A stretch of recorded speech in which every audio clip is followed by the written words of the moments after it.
যা ইচ্ছে তাই করে যাচ্ছেন।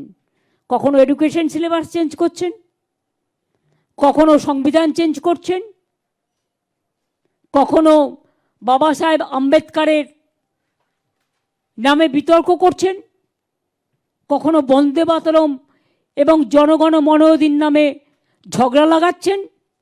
ভালো করে তো বন্দে মাতরম গানটাও গাইতে পারেন না। আরে না গাইতে পারলে গাইবার আগে শিখে নিন। আমাদের কাছে বন্দে মাতরম ন্যাশনাল সং অ্যান্ড জনগণ মন অধিনায়ক জাতীয় সঙ্গীত, আমরা দুটোকেই সমান সম্মান করি। এবং বন্দে মাতরম শতবর্ষ কমিটি আমরা করেছি, তারা 1 বছর ধরে আগামী কাজ করবে। এবং জনগণ শতবর্ষ কমিটিও আমাদের প্রসেসে আছে।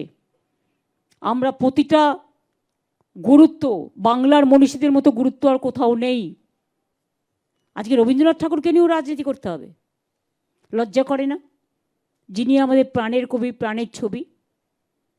বঙ্কিমচন্দ্র চট্টোপাধ্যায় বন্দে মাতরম গানটা টাইম লেগেছিল 2-3 বছর, সেই জন্য এক্স্যাক্ট ডেটটা, ওরা তো মাতব্বর না, এটা তো ঐতিহাসিকদের কাছ থেকে দেখা উচিত। সেই জন্য 150 বর্ষটা আমরা বলেছি।